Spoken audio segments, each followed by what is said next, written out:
आज के स्पेस का विषय है मोक्ष क्या होता है, कैसे होता है।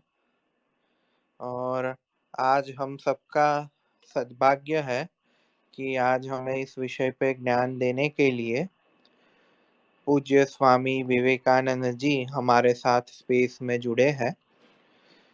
वैसे तो आर्य जगत में स्वामी विवेकानंद जी का नाम कोई भी परिचय का मोहताज नहीं है, लेकिन जो लोग आज हमारे साथ पहली बार जुड़ रहे हैं उनके ज्ञान के लिए बता दें कि स्वामी विवेकानंद जी गुजरात के रोजड़ गांव में दर्शन योग महाविद्यालय है उसके निर्देशक है। दर्शन योग महाविद्यालय भारत की आर्ष गुरुकुल परंपरा को जीवित रखने वाला महाविद्यालय है, जिसमें हमारे सारे दर्शन शास्त्र आर्ष पद्धति अर्थात हमारे ऋषियों ने जो पद्धति से सब पढ़ाते थे वही पद्धति से वह सारे शास्त्र पढ़ाए जाते हैं। स्वामी जी दर्शनों के विद्वान है। अष्टांग योग का क्रियात्मक रूप से उन्होंने अभ्यास करवाया है।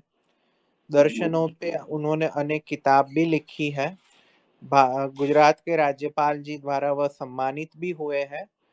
तो ऐसे विद्वान स्वामी जी का मार्गदर्शन हमें आज और कल मिलेगा, ये हम सबका सौभाग्य है। अब मैं स्वामी जी से विनंती करूंगा कि आगे की कार्यवाही वही आज्ञा दे। सबको सादर नमस्ते जी। आज का विषय है मोक्ष क्या होता है और यह कैसे होता है। मोक्ष का अर्थ है छूटना। किससे छूटना? सब दुखों से। सब दुखों से छूटना, यह मोक्ष शब्द का अर्थ है। प्रत्येक व्यक्ति दुखों से छूटना चाहता है। एक दो नहीं, सारे दुखों से छूटना चाहता है। एक दो मिनट के लिए नहीं, हमेशा के लिए छूटना चाहता है। परंतु जो व्यक्ति संसार में जन्म ले लेता है उसे दुख भोगने पड़ते हैं। ऐसा कोई व्यक्ति संसार में आज तक उत्पन्न नहीं हुआ जिसने जन्म लिया हो और दुख न भोगा हो। कुछ न कुछ दुख तो आते ही हैं। जैसे उदाहरण के लिए भूख, प्यास, गर्मी, ठंडी, सर्दी, जुकाम, खांसी, बुखार, टीबी, कैंसर, आंधी, तूफान, बाढ़, भूकंप और आजकल लेटेस्ट चल रहा है कोरोना। ये सारे दुख आते रहते हैं। कुछ दुखों से हम अपना बचाव कर भी लेते हैं, परंतु कुछ दुखों से तो बचाव नहीं कर सकते। कुछ तो रोज के ही हैं। भूख, प्यास, गर्मी, ठंडी, ये तो रोज की समस्या है। जब तक जीवन चलेगा तब तक हमें ये सारे दुख भोगने पड़ेंगे, कम या अधिक मात्रा में कुछ न कुछ तो भोगने पड़ेंगे। परंतु हम दुख भोगना चाहते नहीं हैं, फिर भी भोगने पड़ते हैं। हम इन सब दुखों से छूटना चाहते हैं।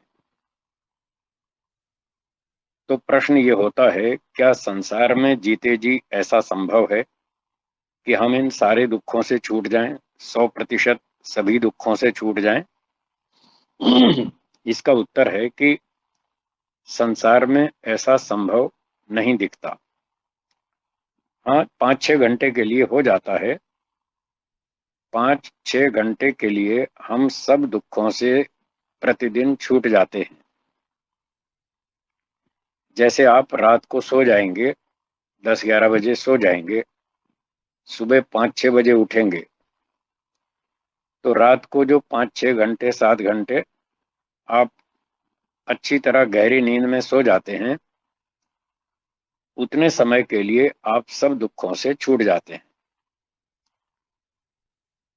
परंतु अगला दिन होते ही, नींद खुलते ही फिर विचार, चिंतन, तनाव, टेंशन सब शुरू हो जाता है और वो दिन भर रहता है। मानसिक दुख तो पूरा दिन रहता है। कहीं राग है, कहीं द्वेष है, कहीं काम, क्रोध, लोभ, ईर्ष्या, अभिमान, कहीं चिंता, कहीं टेंशन, कुछ ना कुछ तो रहता ही है सारे दिन। कभी एक वस्तु में, कभी दूसरी वस्तु में, और बीच बीच में शारीरिक दुख भी आते रहते हैं। भूख प्यास, गर्मी ठंडी, नहाना धोना, ये सब चलता रहता है। फिर भी 24 घंटे में हम कम से कम 5-6 घंटे तो दुख से छूट जाते हैं। पर हम 5-6 घंटे के लिए नहीं छूटना चाहते, हम तो हमेशा के लिए छूटना चाहते हैं। एक भी दुख नहीं आना चाहिए, एक सेकंड के लिए भी नहीं आना चाहिए। 5-6 घंटे से हमारा काम नहीं चलता। संसार में रहते हुए हम करोड़ों अरबों खरबों वर्षों के लिए दुख से छूट जाएं, ऐसा संभव नहीं दिखाई देता। तो प्रश्न होता है कि क्या ऐसा कहीं संभव है भी, या केवल हमारी कल्पना मात्र है। यदि संसार में जीते जी ऐसा संभव नहीं है कि हम करोड़ों वर्षों के लिए दुखों से छूट जाएं, लगातार दुखों से छूट जाएं, यदि ऐसा संभव नहीं है तो फिर कहाँ संभव है। या तो संसार से अलग किसी अवस्था में संभव है, और यदि वहां भी संभव नहीं है तो फिर असंभव है। वेद आदि शास्त्रों में इस प्रश्न का उत्तर दिया है कि असंभव नहीं है। सारे दुखों से छूटना, करोड़ों वर्ष के लिए छूटना संभव है। कहाँ? उसी का नाम मोक्ष है। मोक्ष एक ऐसी अवस्था है जहां व्यक्ति सारे दुखों से छूट जाता है, अरबों खरबों वर्षों के लिए छूट जाता है। यद्यपि उसका समय भी निर्धारित है, परंतु बहुत लंबा समय है। बहुत लंबा, इतना लंबा कि उसमें हमारी पूरी तृप्ति हो जाती है और पूरी शांति हो जाती है। उसका समय, मोक्ष का समय है 31 नील, 10 खरब और 40 अरब वर्ष। अरबों खरबों से भी अधिक वर्षों तक आत्मा मुक्ति में रहता है। उसके सारे दुख छूट जाते हैं। क्यों छूट जाते हैं? इसलिए छूट जाते हैं क्योंकि इतने वर्षों तक वह शरीर धारण नहीं करता। सारे दुखों के आने का मूल कारण तो ये शरीर ही है। यह ठीक है कि शरीर होने पर हम बहुत सारा सुख भी भोगते हैं। शरीर सुख भोगने का भी साधन है, ये सत्य है। परंतु इससे भी बड़ा सत्य यह है कि ये शरीर दुख भोगने का भी कारण है। इसी शरीर के कारण सारे दुख आते हैं। व्यक्ति संसार के सुख तो भोगना चाहता है, रूप, रस, गंध, शब्द, स्पर्श, मान सम्मान, ऊंचा पद, प्रतिष्ठा आदि आदि सब प्रकार के सुख तो भोगना चाहता है। परंतु केवल सुख मिले ऐसा यहाँ संभव नहीं है। और ये सारे सुख भोगने के लिए साधन शरीर है, मन बुद्धि इंद्रियां हैं। इनके बिना आत्मा संसार के सुख नहीं भोग सकता। तो जो आत्मा संसार के सुख भोगना चाहता है, उसके लिए शरीर मन बुद्धि इंद्रियां धारण करना आवश्यक है, अनिवार्य है। अब जब आत्मा सुख भोगने के लिए शरीर धारण करता है तो वो बेचारा ये नहीं जानता कि इस सुख के साथ साथ मुझे कई गुना दुख भी भोगना पड़ेगा। एक बहुत बड़ी समस्या है स्कूल जाने की। बचपन से ही छोटे छोटे बच्चों को स्कूल भेज देते हैं। पहले तो 5 वर्ष के बाद भेजते थे, अब तो 2.5-3 वर्ष की उम्र में ही बच्चों को स्कूल भेज देते हैं। अभी बेचारे बैठने खेलने कूदने लायक हुए मुश्किल से, और उनके पढ़ाई का बोझा लाद देते हैं सर पर। और वो बच्चे घर छोड़ के स्कूल जाना नहीं चाहते, माँ से दूर होना नहीं चाहते, फिर भी उनको जबरदस्ती भेज दिया जाता है। वो रोते हैं तो भी थप्पड़ मार के उनको भेजते हैं कि जाओ स्कूल। जब तक स्कूल नहीं जाओगे तुम्हारी बुद्धि का विकास नहीं होगा, पढ़ोगे लिखोगे नहीं तो विद्वान कैसे बनोगे, और यदि विद्वान नहीं बनोगे तो फिर मजदूरी करनी पड़ेगी, रोटी कैसे खाओगे। इसलिए उनको माता पिता जबरदस्ती बच्चों को स्कूल भेजते हैं, उनको पढ़ाई लिखाई करवाते हैं, बहुत कठिन कठिन कोर्सेज करने पड़ते हैं। कोई सीए है, कोई एमबीए है, कोई एमटेक है, कोई एमसीए है, कोई एमसीएच है, कोई एमडी है, कोई एमएस है, बड़ी बड़ी ऊंची डिग्रियां हैं। बहुत कठिनाई से तपस्या कर करके ऐसी डिग्रियां मिलती हैं। इन सब डिग्रियों को प्राप्त करने में 20-30 वर्ष लग जाते हैं। लंबी तपस्या करनी पड़ती है, बहुत मेहनत करनी पड़ती है, तब जाकर ये उपलब्धियां होती हैं। और फिर थोड़े से दिन व्यक्ति धन कमाता है, 25-30 साल पैसे कमाता है, खाता पीता है, घर बनाता है, बंगला बनाता है, कार खरीदता है, थोड़ा सा सुख भोगता है। बस फिर बच्चे पालने का कष्ट शुरू हो जाता है। और एक बार बच्चे पैदा कर लिए तो फिर जीवन भर उनके राग में, मोह माया में फंस जाता है। तो इस प्रकार से व्यक्ति को सारा जीवन सुख कम मिलता है और दुख अधिक मिलते हैं। और जैसे तैसे उसका जीवन पूरा होता है, वृद्धावस्था में, बुढ़ापे में फिर दुख आ जाते हैं। कई प्रकार के रोग लग जाते हैं, घुटने दुखते हैं, कंधे दुखते हैं, कमर दुखती है, आंख से दिखता नहीं, पाँव से चला नहीं जाता, कान से सुनाई नहीं देता। 2 फ्लोर ऊपर चढ़ना पड़े तो सांस चढ़ जाती है, दौड़ भाग कर नहीं सकते, सीढ़ियां चढ़नी हो तो चक्कर आता है, कितनी सारी समस्याएं। और तरह तरह के रोग बुढ़ापे में लग जाते हैं। किसी को ब्लड प्रेशर है, किसी को हार्ट ट्रबल है, किसी को कोलेस्ट्रॉल है, किसी को कुछ है, किसी को किडनी की समस्या हो जाती है। इस प्रकार से ये सारे दुख भोगने पड़ते हैं। तो कहने का मतलब, ये शरीर केवल सुख का साधन नहीं है, ये दुख का भी साधन है। अब यदि हम दुख भोगना नहीं चाहते तो इसका सीधा उपाय, मोक्ष प्राप्ति का उपाय बताया शास्त्रों में, वेदों में, और ऋषियों ने भी अपने ग्रंथों में बताया है कि जब तक शरीर धारण करते रहेंगे तब तक दुख आते रहेंगे। अगर आपको दुखों से छूटना हो तो इसका एक ही उपाय है, शरीर धारण करना बंद करें। ये वर्तमान शरीर तो मिल गया पिछले कर्मों के आधार पर, इस जीवन को तो पूरा करना होगा, खुशी से, उत्साह से, प्रसन्नता से इसको तो निभाना होगा। परंतु ऐसा कोई उपाय किया जाए जिससे कि अगला जन्म ना हो,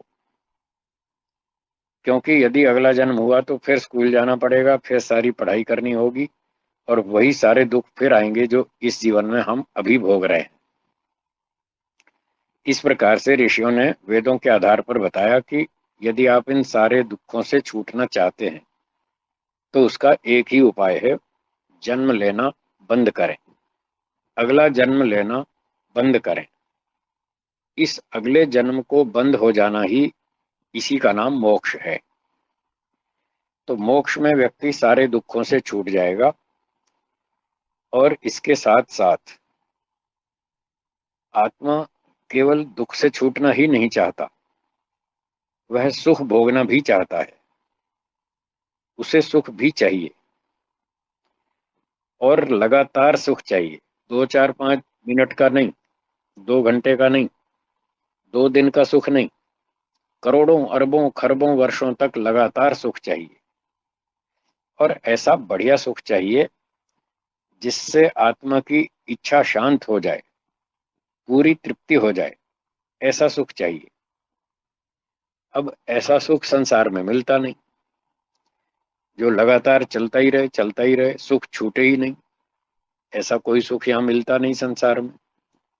आप मिठाई खा लीजिए, पूरी कचौरी खा लीजिए, गोलगप्पे खा लीजिए, पानी पूरी खा लीजिए, कुछ भी खा लीजिए, 5, 10, 15 मिनट में खत्म। कोई फिल्म देख लीजिए, 2, 3 घंटे में खत्म। और कोई सैर सपाटा कर लीजिए, देश विदेश की यात्रा कर लीजिए, 5, 10 दिन में खत्म। तो ये लंबा सुख नहीं चलता। और जबरदस्ती लंबा सुख भोगने की कोशिश भी करेंगे तो शरीर रोगी हो जाएगा, और फिर शरीर रोगी हो जाएगा और फिर दुख बढ़ जाएगा। इसलिए हम चाहते हैं लगातार सुख मिले, लंबा सुख मिले, बढ़िया सुख मिले, तृप्तिदायक सुख मिले। ऐसा सुख मोक्ष में मिलता है। मोक्ष में वह सुख कहाँ से आता है? मोक्ष में वह सुख ईश्वर से मिलता है।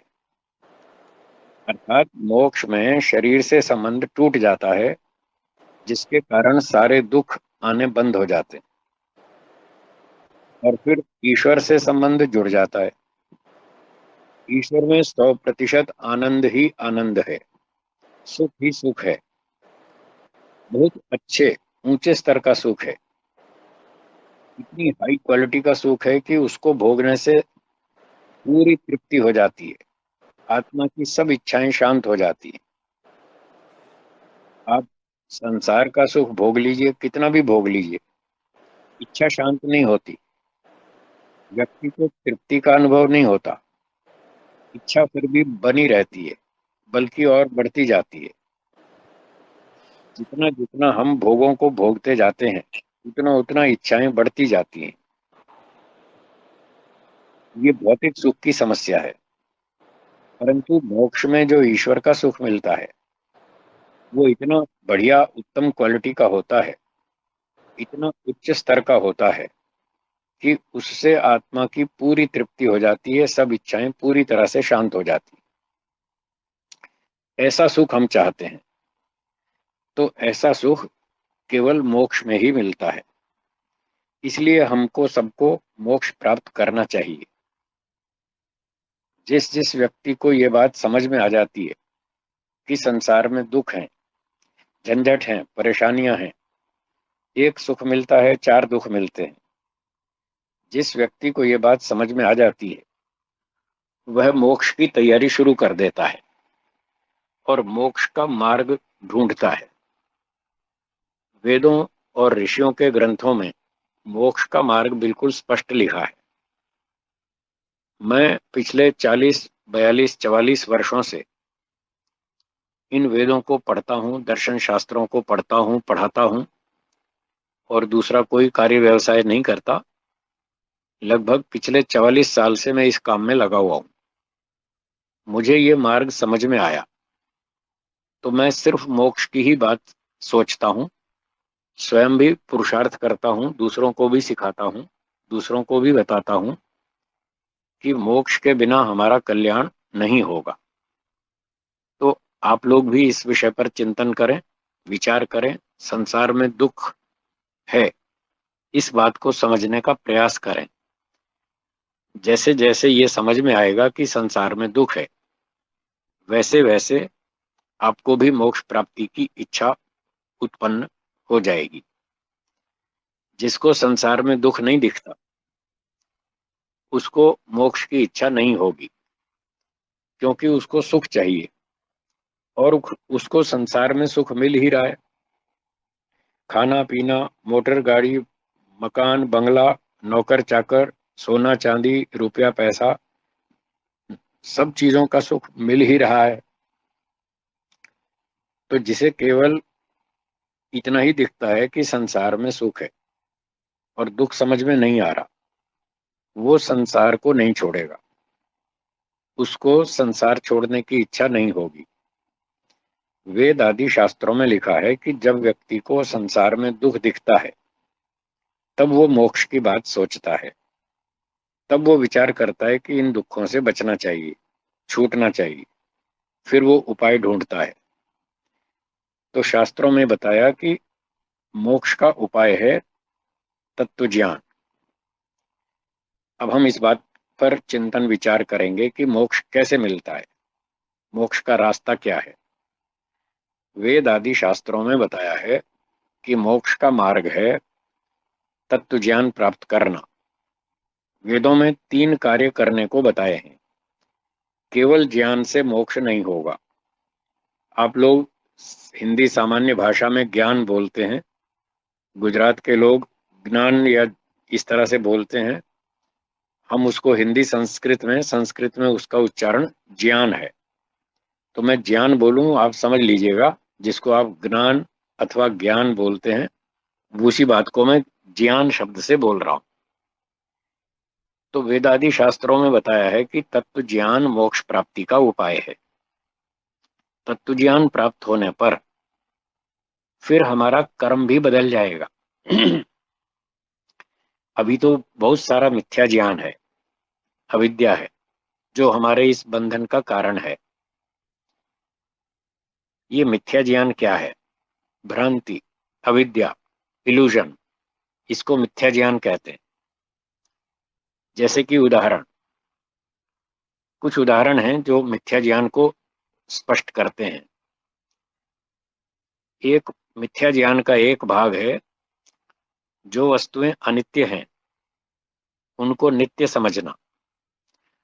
अनित्य का मतलब जो सदा नहीं रहती, बनती हैं टूट जाती हैं, कुछ समय तक चलती हैं फिर टूट जाती हैं, नष्ट हो जाती हैं, सदा नहीं रहती, उसको अनित्य कहेंगे। और जो सदा रहती हैं उसको नित्य कहेंगे। कुछ वस्तुएं ऐसी हैं जो अनित्य हैं, उत्पन्न भी होती हैं और नष्ट भी होती हैं। और कुछ वस्तुएं नित्य हैं, वो न तो उत्पन्न होती हैं न नष्ट होती हैं। जब व्यक्ति अनित्य वस्तु को नित्य मान लेता है तो इसको अविद्या कहते हैं, भ्रांति कहते हैं, मिथ्या ज्ञान, या अंग्रेजी में इल्यूजन कहते हैं। यही हमारे बंधन का कारण है। जैसे शरीर, उदाहरण के लिए शरीर, क्या हमारा शरीर सदा जीवित रहेगा? नहीं रहेगा। 20, 30, 50 साल, 80 साल, 100 साल तक जिएगा। 70, 80, 100 वर्ष के बाद ये शरीर समाप्त हो जाएगा, नष्ट हो जाएगा, मृत्यु हो जाएगी। इसलिए शरीर अनित्य है। यह उत्पन्न भी हुआ है, नष्ट भी होगा। परंतु अधिकांश लोग ऐसा मन से, बुद्धि से, हृदय से स्वीकार नहीं करते। मन में वो यही मानते हैं कि हम तो हमेशा जिएंगे, हम थोड़ा ही मरेंगे। मरेंगे जापान वाले, चीन वाले, रूस वाले, अमेरिका वाले, इंडोनेशिया वाले, वहां भूकंप आते हैं, वो लोग भूकंप में मरेंगे दब के, हम थोड़ी मरेंगे। भारत में थोड़ी भूकंप आएगा, यहाँ नहीं आएगा। ऐसा मानना अविद्या है। भूकंप तो कहीं भी आ सकता है, दुर्घटना कभी भी हो सकती है, कहीं भी हो सकती है। विमान दुर्घटना होती है, ट्रेन की दुर्घटना होती है, बस की होती है, स्कूटर, कार, पैदल, साइकिल वालों की सबकी दुर्घटनाएं होती है। तो व्यक्ति कहाँ तक बचेगा? कभी भी दुर्घटना की लपेट में आ सकता है। इसलिए ये शरीर अनित्य है, कभी भी मृत्यु हो सकती है। मरने का दिन, समय, स्थान कुछ भी पहले से निर्धारित नहीं है। कोई भी कभी भी मर सकता है। इसलिए सड़कों पर लिखा है, सावधानी से चलें। सावधानी हटी और दुर्घटना घटी। दुर्घटना से देर भली। Speed thrills but kills. Speed तेज चलाने से मजा तो आता है, लेकिन मौत की सजा भी मिलती है। इसलिए ये सारे स्लोगन लिखे जाते हैं, व्यक्ति सावधान रहे, सावधानी से चले, दुर्घटना से बचे तो उसका जीवन लंबा होगा, आयु लंबी होगी। और लापरवाही करेगा तो मारा जाएगा। कहीं भी कोई भी दुर्घटना हो सकती है। तो इस प्रकार से मरने का दिन कोई भी निश्चित नहीं है, फिर भी लोग ये मानते हैं हम हमेशा जिएंगे। बस इसी का नाम अविद्या है। जब तक अविद्या है तब तक हम संसार में बार बार जन्म लेते रहेंगे, ऐसा ऋषियों ने बताया है शास्त्रों में। और ऋषि लोग सत्य बोलते हैं, वो झूठ कभी नहीं बोलते, क्योंकि वो ईश्वर की वाणी वेदों को पढ़कर बोलते हैं। ईश्वर सर्वज्ञ है, वह कभी झूठ नहीं बोलता, ईश्वर को कोई भ्रांति नहीं है, कोई स्वार्थ नहीं है, कोई संशय नहीं है। ईश्वर का नॉलेज पूरा कंप्लीट, परफेक्ट और करेक्ट है, बिल्कुल ठीक ठाक है, उसमें कोई समस्या नहीं। तो ईश्वर ने ही हमको ये समझाया है कि ये संसार एक दिन उत्पन्न हुआ था और सदा नहीं रहेगा, एक न एक दिन पूरा संसार भी नष्ट होगा। मॉडर्न साइंस वाले भी इस बात को स्वीकार करते हैं। वो बिग बैंग थ्योरी के नाम से बताते हैं ये सृष्टि एक दिन बनी थी और एक दिन नष्ट हो जाएगी।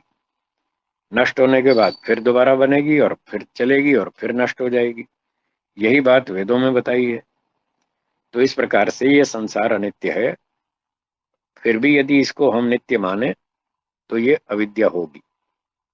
ये अविद्या का एक भाग हुआ।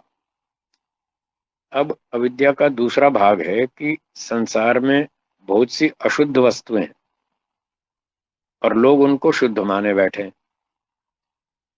अशुद्ध वस्तु को शुद्ध मानना ये भी अविद्या है। उदाहरण के लिए शरीर ही ले ले। सबसे पहला उदाहरण शरीर। शरीर शुद्ध है या अशुद्ध है? उत्तर है कि अशुद्ध है। एक व्यक्ति को चोट लग गई, एक्सीडेंट हो गया, हड्डी टूट गई। वो गया डॉक्टर साहब के पास कि डॉक्टर साहब मुझे चोट लग गई, हड्डी टूट गई, बहुत दर्द हो रहा है, जरा इसका कुछ इलाज कीजिए। डॉक्टर साहब ने उसकी दवाई, चिकित्सा, पट्टी, ड्रेसिंग वेसिंग और हड्डी प्लास्टर भी कर दिया। और ये सब चिकित्सा करके फिर वो हाथ धोते हैं साबुन से। क्यों? क्योंकि वो जानते हैं शरीर अशुद्ध है।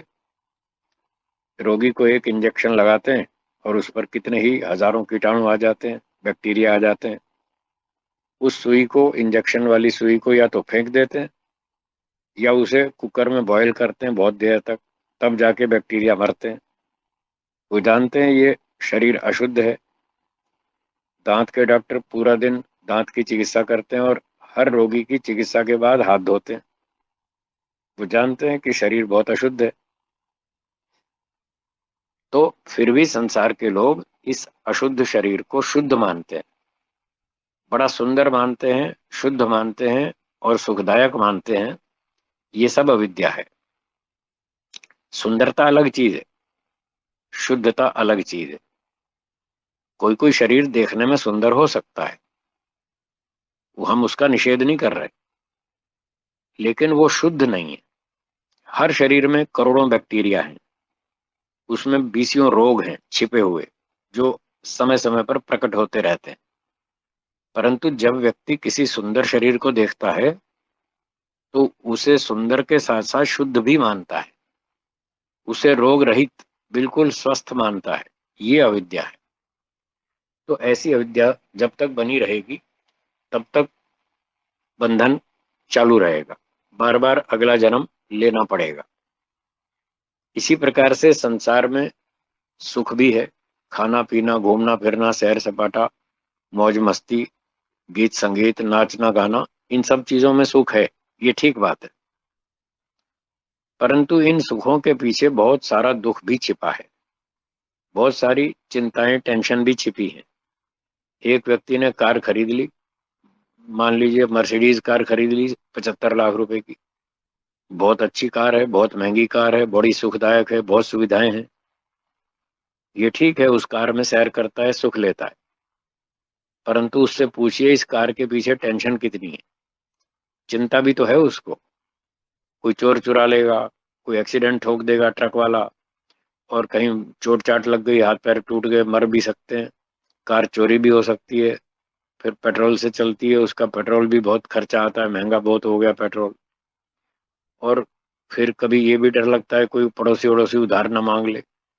वो कहेगा जी मेरे बेटे की शादी है, 3-4 दिन के लिए कार दे दो अपनी, मुझे जरूरत है। अब कार देवे तो फिर खुद का पैदल जाए या बस में जाए या टैक्सी करे, वो भी मुश्किल लगता है। और ना दे तो रिश्ता बिगड़ता है। तो इस प्रकार से एक सुख मिलता है, चार दुख भी मिलते हैं। अब व्यक्ति इन दुखों को तो देखता नहीं और केवल सुख पे दृष्टि रखता है, तो इसका नाम अविद्या है। जबकि संसार में बहुत सारा दुख है और उस दुख को वो स्वीकार नहीं करता, दुखी होता रहता है पर उसको स्वीकार नहीं करता कि संसार में दुख भी है। बस इसी का नाम अविद्या है। तो जब तक संसार में सुख दिखेगा, व्यक्ति उस सुख को भोगना चाहता है। मोक्ष की बात तो उसके दिमाग में बैठती नहीं कि मोक्ष भी कोई चीज है। उसे तो बस खाना पीना भोगना यही सुख दिखते हैं। इसके अलावा तो मरने के बाद तो कुछ नहीं है। लोग तो अगला जन्म भी नहीं मानते, मोक्ष की तो बहुत दूर की बात है। यही नहीं दिमाग में बैठता कि मरने के बाद दूसरा जन्म भी होगा। बस वो ये सोचते हैं यही पहला और आखिरी जन्म है, इसी जन्म में खा लो पी लो भोग लो, जो भी करना है कर लो, मरने के बाद किसने देखा क्या होगा। तो इस कारण से व्यक्ति अविद्या में रहता है, जबकि ये सत्य है कि मरने के बाद अगला जन्म भी होगा और मोक्ष भी होगा, सब कुछ होगा। पर लोग नहीं जानते, इसलिए अविद्या में रहते हैं। जब तक संसार में सुख दिखता है और व्यक्ति की इच्छाएं हैं बची हुई सुख भोगने की, तो बिना शरीर के तो सुख भोग नहीं सकता। इसलिए ईश्वर फिर उसको और अगला जन्म देता है, लो भाई अपना भोग लो, जितनी इच्छाएं बची हैं पूरी कर लो। इस कारण से वो बार बार जन्म मरण के चक्र में चलता रहता है। इसको बंधन की अवस्था कहते हैं। तो शरीर के बंधन में आता है, तरह तरह के दुख भोगता है, उसका मोक्ष नहीं हो पाता, वह इन दुखों से नहीं छूट पाता। तो इस प्रकार से ये तीसरी अविद्या थी। संसार में केवल सुख मानना या शुद्ध सुख मानना या सबसे बढ़िया सुख मानना, ये सारी अविद्या है। और एक और चौथी बात है अविद्या की, कि जड़ वस्तु को चेतन मानना। अब जैसे शरीर है, उदाहरण के लिए फिर मैं शरीर से ही शुरू करता हूँ। जब व्यक्ति नहा धो के साफ सुथरा होके बढ़िया कपड़े पहन के, प्रेस किए हुए धुले हुए कपड़े पहन के, थोड़ी परफ्यूम मार के बाजार में निकलता है, ऑफिस जाता है, तो लोग उसको देखते हैं, वाह क्या बात है, कितना बढ़िया आदमी है, कितना सुंदर है, कितना स्मार्ट है, कितना हैंडसम दिख रहा है, और कितनी अच्छी खुशबू आ रही है, बहुत बढ़िया है। वो उस शरीर को शुद्ध भी मानता है, सुखदायक भी मानता है और चेतन भी मानता है। उस जीवित शरीर को चेतन मानता है, चलते फिरते शरीर को। हाँ, कभी कोई मर जाता है तो डेड बॉडी को जरूर लोग जड़ समझते हैं कि अब ये हिलता नहीं, चलता नहीं, बोलता नहीं, तब तो ये मान लेते हैं कि डेड हो गया, ये मृत हो गया, ये जड़ हो गया। पर चलता फिरता नाचता कूदता खाता पीता हंसता गाता शरीर तो चेतन ही दिखता है, जबकि वास्तव में शरीर जड़ है। जड़ वस्तु कभी भी चेतन नहीं बनती और चेतन वस्तु कभी भी जड़ नहीं बनती। जड़ वस्तु सदा जड़ ही रहती है, चेतन वस्तु सदा चेतन ही रहती है। और भ्रांति अविद्या के कारण लोग चलते फिरते जीवित शरीर को तो चेतन मानते हैं और मरने पर जड़ मानते हैं। तो ये भी अविद्या है। जब जड़ शरीर को व्यक्ति चेतन मान लेता है तो उसको उसमें आसक्ति होती है, राग होता है, अटैचमेंट होती है। इसीलिए सारी दुनिया भोगों के पीछे पागल हो रही है। अब तो लोगों को और कुछ सूझता ही नहीं, बस पैसे कमाओ, बंगला बनाओ, कार खरीदो, शादी करो, शराब पियो, डांस करो, बच्चे पैदा करो, मौज मस्ती करो, बस यही दिखता है। तो ये कितनी भयंकर विद्या है। इन भोगों में ही वो अंतिम सुख मानते हैं और जड़ शरीर को चेतन मानते हैं।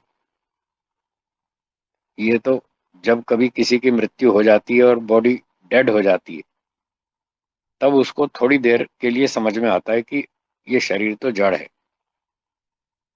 जीवन भर तो वो उसको चेतन ही मानता रहता है, जबकि वो जीवित शरीर भी जड़ ही था, चेतन नहीं था। तो इस प्रकार से व्यक्ति अविद्या में फंसा रहता है और भोगों में आसक्त रहता है। ईश्वर कहता है जब तक आप अविद्या में रहेंगे, इन भोगों में आसक्त रहेंगे, तब तक आपको ये बंधन बना रहेगा। इन भोगों का सुख लेना है आपको, तो मैं बार बार जन्म देता रहूंगा, शरीर देता रहूंगा।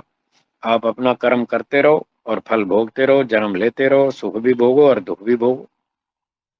इस कारण से व्यक्ति का मोक्ष नहीं हो पाता। तो वेदों में बताया कि मोक्ष प्राप्ति के लिए सबसे पहला काम अपनी इस अविद्या को दूर करना है, अपने इस मिथ्या ज्ञान को दूर करना है। इसके स्थान पर वास्तविक ज्ञान की स्थापना करनी है अपने अंदर। उस वास्तविक ज्ञान को, यथार्थ ज्ञान को, शुद्ध ज्ञान को शास्त्रों में तत्व ज्ञान के नाम से कहते हैं।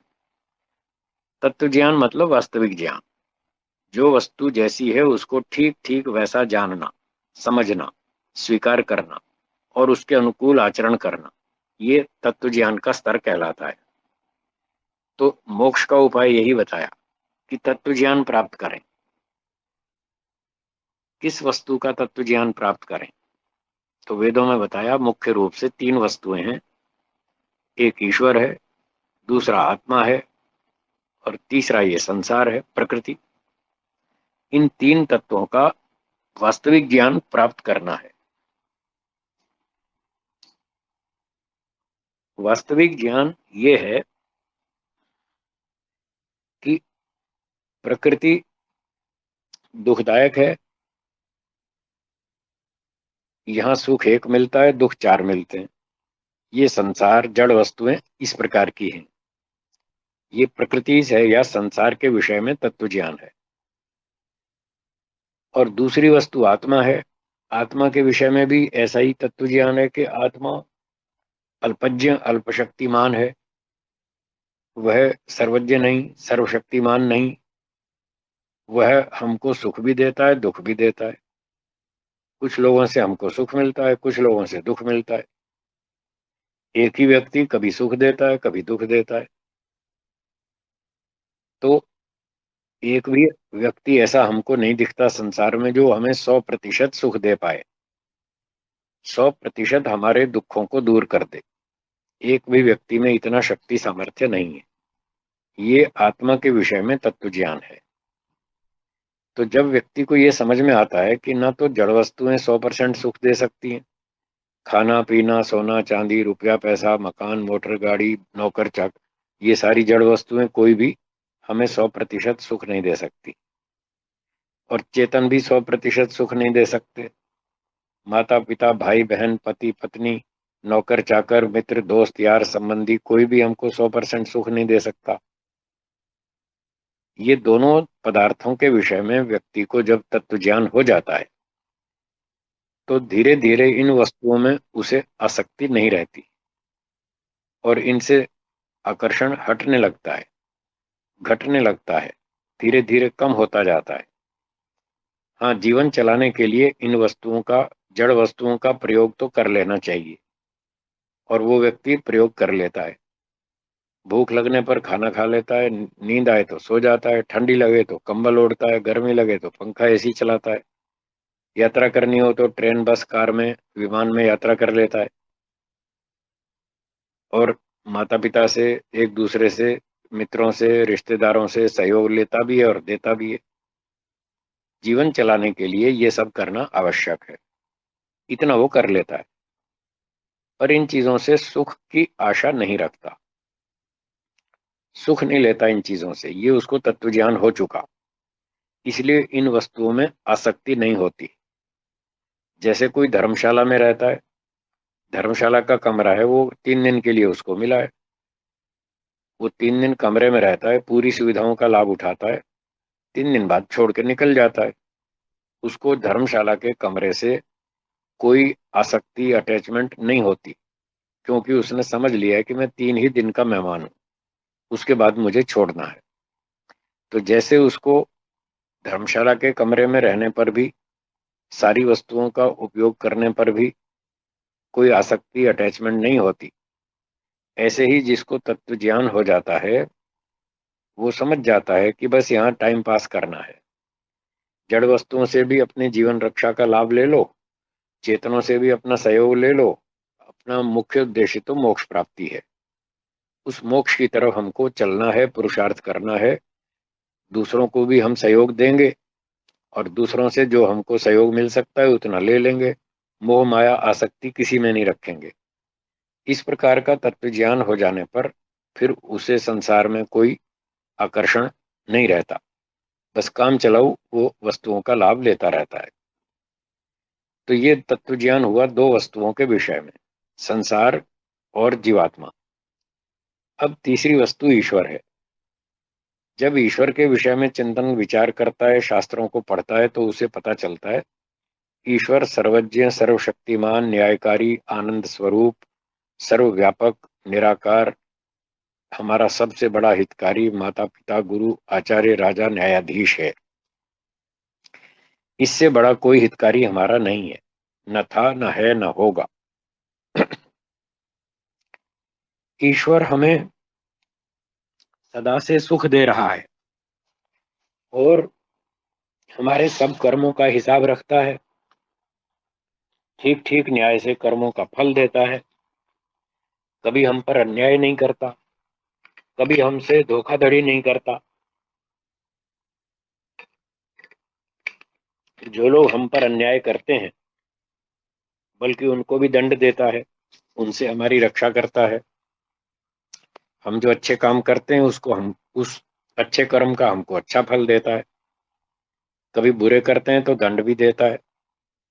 वह पूर्ण न्यायकारी है। अनादिकाल से वो हमारी ये सारी कर्म फल व्यवस्था को देखता है। भविष्य में भी अनंत काल तक वह हमारी रक्षा, सहायता, सेवा करता रहेगा। उसको हमसे कुछ भी स्वार्थ नहीं है, उसको हमसे कुछ नहीं लेना। इस प्रकार से वो हमारी खूब रक्षा करता है और बिना स्वार्थ के, बिना किसी फीस के, बिना किसी लोभ लालच के एक पैसा भी नहीं लेता और कोई हमसे अपनी सेवा भी नहीं करवाता, फिर भी वो हमारी रक्षा करता है।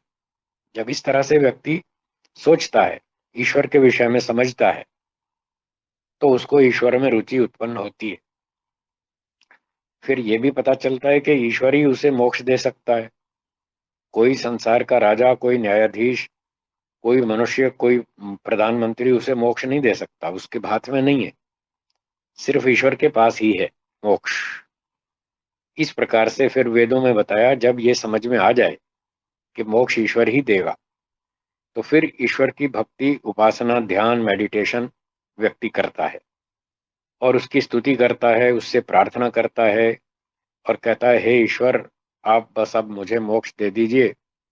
मैं पता नहीं लाखों हजारों जन्म ले चुका हूँ संसार में, कितने ले चुका हूँ मुझे नहीं मालूम, और मैंने यहाँ बहुत दुख भोग लिए। अब मुझे अच्छी तरह से समझ में आ गया, यहाँ संसार में चारों ओर दुख ही दुख है, कहीं भी सुख नहीं दिखता। एक सुख मिलता है, चार दुख मिलते हैं। 5-10 मिनट का सुख मिलता है, 2 साल का दुख मिलता है। बहुत झंझट है यहाँ तो। मैं अब यहाँ रहना नहीं चाहता। ये जन्म तो मैं पूरा करूंगा, आपने मेरे कर्मों का फल दिया है, ये तो मैं स्वीकार करता हूँ। बस अब मैं इस संसार से थक चुका हूँ, अब मुझे अगला जन्म नहीं चाहिए। आप कृपा करके मुझे अब मोक्ष प्रदान करें, अब अगला जन्म ना दें। इस प्रकार से जो उसमें अविद्या थी, वो सारा अविद्या का नाश कर देता है तत्व ज्ञान के माध्यम से। और फिर समाज सेवा, परोपकार कर्म करता है, सबको पढ़ाता है, सिखाता है, बताता है, दूसरों को भी कहता है कि मैं तो मोक्ष में जा रहा हूँ, आप भी चलो। वहां पर शांति है, आनंद है, प्रसन्नता है, सुख है, धैर्य है और सारी मौज मस्ती है, खूब आनंद ही आनंद है और दुख एक भी नहीं है। इस प्रकार से वो परोपकार करता है, सबको पढ़ाता सिखाता है, प्रचार करता है, निष्काम कर्म करता है। निष्काम का मतलब सांसारिक सुख की कामना नहीं करता, बस मोक्ष की ही भावना रखता है। उसी भावना से वो सारा काम, परोपकार, प्रचार आदि करता है। और साथ साथ ईश्वर की ध्यान, उपासना, समाधि लगाता है, मेडिटेशन करता है और फिर भगवान से कहता है, प्रार्थना करता है, बस मुझे अब अगला जन्म नहीं चाहिए, अब तो मोक्ष चाहिए। अब ईश्वर तो सर्वज्ञ है, सूक्ष्मदर्शी है, सबके मन में बैठा है, सबके मन की बात जानता है। वो अच्छी तरह समझता है कि ये व्यक्ति नाटक कर रहा है या वास्तव में दुखी हो गया संसार से, इसको अगला जन्म चाहिए या नहीं चाहिए, ये इसकी वास्तविक स्थिति क्या है, ईश्वर उसको अच्छी प्रकार से जानता है। तो जब ईश्वर देख लेता है कि हाँ, ये व्यक्ति वास्तव में थक गया है, संसार के सुखों से बोर हो चुका है, ऊब चुका है और दुखों से बहुत परेशान हो चुका है, अब वास्तव में इसको जन्म लेने की इच्छा नहीं बची है, सांसारिक सुख भोगने की सारी इच्छाएं इसकी खत्म हो गई। जब इस स्थिति को वो व्यक्ति प्राप्त कर लेता है और ईश्वर उसके मन की सारी बात जान लेता है, तब फिर ईश्वर उसको मोक्ष दे देता है, फिर अगला जन्म नहीं देता। ये मोक्ष का मार्ग है जो वेदों में बताया है ईश्वर ने, और ऋषियों ने वेदों को पढ़कर फिर अपने शास्त्रों में इसी बात को इस तरह से बताया है। उन्हीं की बातें मैंने आपको प्रस्तुत की हैं, इसमें मेरा कुछ भी नहीं है। मैं केवल प्रस्तोता हूँ, वेदों की ऋषियों की बातें प्रस्तुत करता हूँ, अपने घर की कोई बात नहीं कहता। मैं मनुष्य हूँ, अल्पज्ञ हूँ, मुझसे भूल हो सकती है, इसलिए मैं अपनी बात कहता ही नहीं। ईश्वर सत्यवादी है, पूर्ण सत्यवादी है, वो झूठ नहीं बोलता। और ऋषि लोग भी ईश्वर की ही बात बोलते हैं, अपनी बात वो भी नहीं बोलते। इसलिए ये दोनों प्रामाणिक हैं। वेद ईश्वर की वाणी और ऋषियों के ग्रंथ ऋषियों की वाणी, वो सब एक ही बात है। ऋषियों ने वेदों की ही बात कही है, बस उसी बात को मैं आपके सामने प्रस्तुत कर रहा हूँ। मेरा इसमें कुछ भी नहीं है। आप इन बातों पर चिंतन करें, मनन करें, विचार करें। कोई शंका हो तो शंका पूछ सकते हैं। इनको बातों को समझने का प्रयत्न करें। अगर समझ में आ जाए और आपको भी ठीक लगे कि हाँ, संसार में दुख बहुत हैं, हम इन दुखों से छूटना चाहते हैं, आपको भी ऐसा लगे तो आप भी इनसे छूटने का प्रयास करें। वेदों का अध्ययन करें, ईश्वर की ध्यान उपासना करें, समाधि लगाएं, और फिर ऐसे ही दूसरों को भी समझाएं, सिखाएं, प्रचार करें। ये 3 काम उच्च स्तर पर जब आप करेंगे तो आपका भी मोक्ष हो जाएगा। मैं तो मोक्ष में जा ही रहा हूँ। मुझे तो समझ में आ गया, यहाँ चारों ओर दुख ही दुख है। आप भी चिंतन करें और लाभ उठाएं। मैं प्रवचन को विराम देता हूँ। आप श्रोताओं के कोई प्रश्न हो तो अपने इस चैनल के माध्यम से, ऋषि उवाच के माध्यम से, जो संचालक महोदय हैं उनसे मेरा निवेदन है, वे पूछें। किसी को कोई प्रश्न पूछना हो तो जैसी वो व्यवस्था बताएंगे, मैं उनके प्रश्नों का उत्तर देने का प्रयास करूंगा। जी। खूब खूब धन्यवाद स्वामी जी। आपकी धीर गंभीर वाणी सुन के कुछ समय के लिए हमें लगा कि हम मोक्ष के सुख में ही हैं। अभी जिसको भी शंका समाधान करना है वो स्पीकर की रिक्वेस्ट भेजेंगे। यहाँ से हम स्पीकर की रिक्वेस्ट अप्रूव करेंगे। अप्रूवल होने के बाद जब आपका नाम बोला जाए तभी आप अपना माइक ऑन करके अपना प्रश्न पूछिएगा, जिससे डिस्टरबेंस ना हो। कुछ शंकाएं पहले हमारे पास आई हुई थी स्वामी जी, मैं उसको भी पहले पूछता हूँ। जी, एक बोलिए। एक एक शंका ऐसी है कि भाई आपने बोला नित्य और अनित्य का सम्यक ज्ञान होना आवश्यक है। जी। 3 पदार्थ नित्य बोलते हैं, उसके अलावा हम दिशा, काल और अवकाश, ये 3 द्रव्यों को भी नित्य बोलते हैं। तो जी।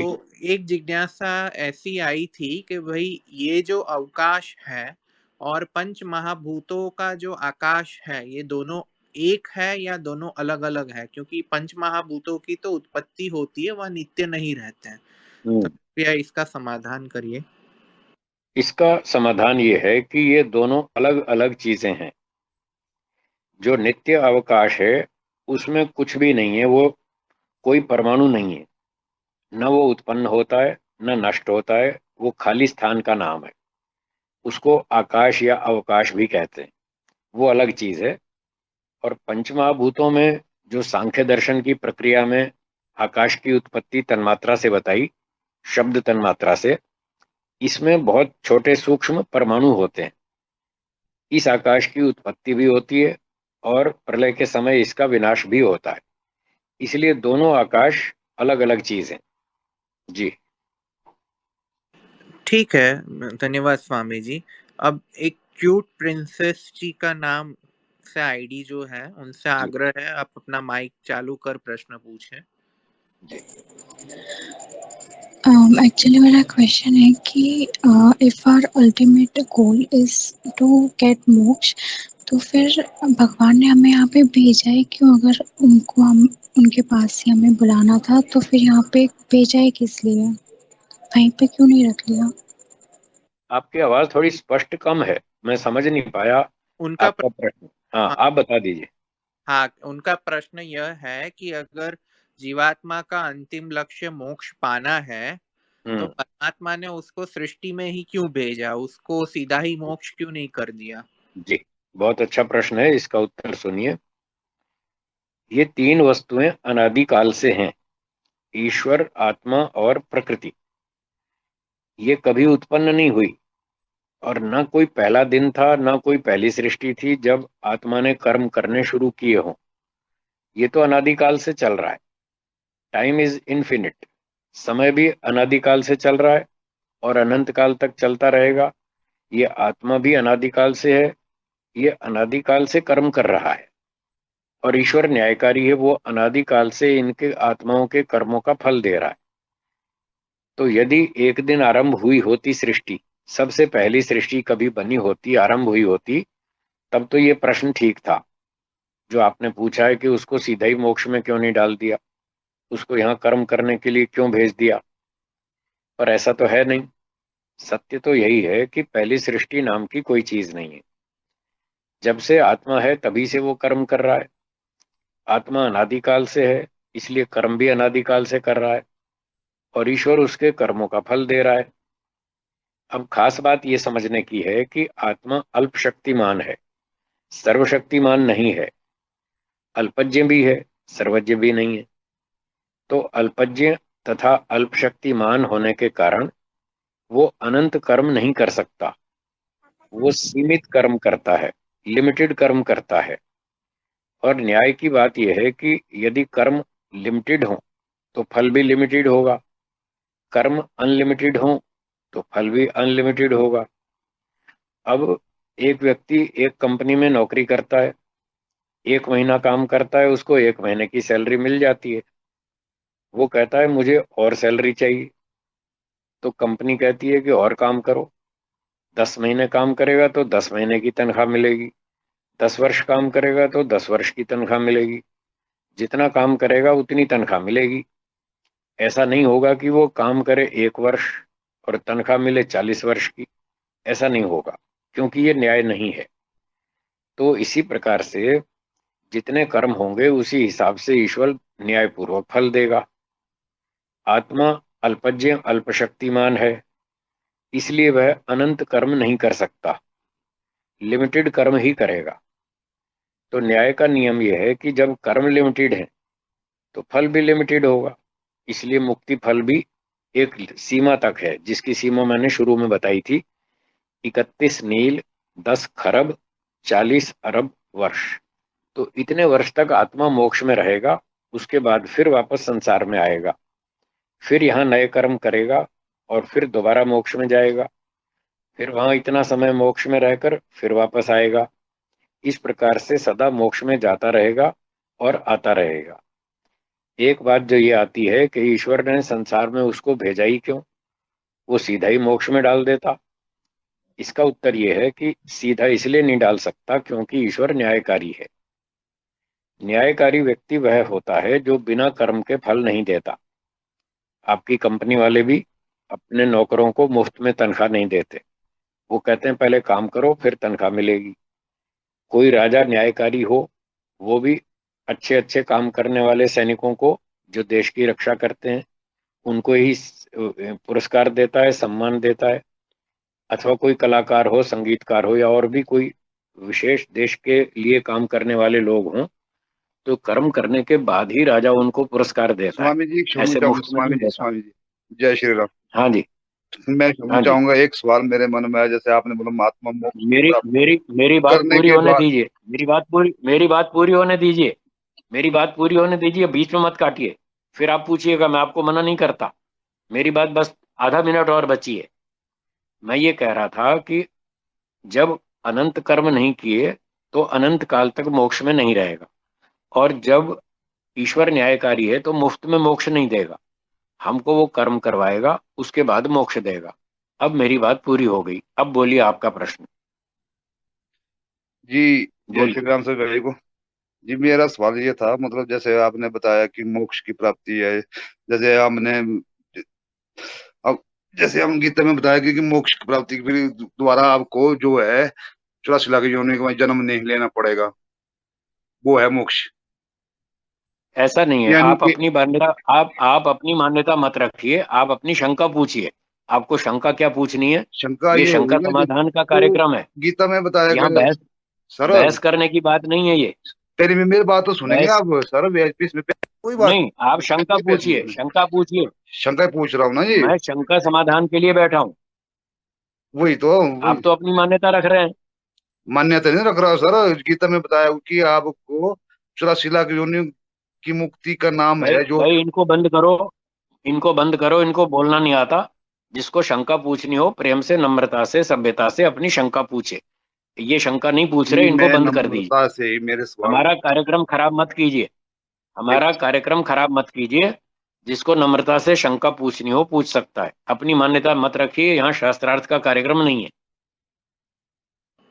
हाँ जी, हाँ जी। जो संचालक महोदय बोलिए। हाँ, जो व्यक्ति को अपना मत पे कुछ चर्चा करनी हो तो उनके लिए अलग से कार्यक्रम रखेंगे।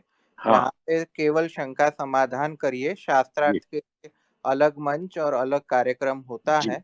तो उसमें जी आके आप अपना पक्ष रखे और प्रमाण सहित उसमें चर्चा करेंगे। जी जी मैं डॉक्टर वंदना गोहिल जी से रिक्वेस्ट करता हूँ कि भाई वो बोले। जी हाँ, प्रणाम स्वामी जी। जी और नमस्ते। आपका बहुत धन्यवाद मुझे माइक देने के लिए। तो स्वामी जी, मेरा एक संशय मुझे दिमाग में ये रहता है। आपने बहुत अच्छा बताया और मुझे तो बहुत अच्छा लग रहा है कि आप इस बात पे हैं और आप इतना बड़ा काम करने के लिए सोच रहे हैं।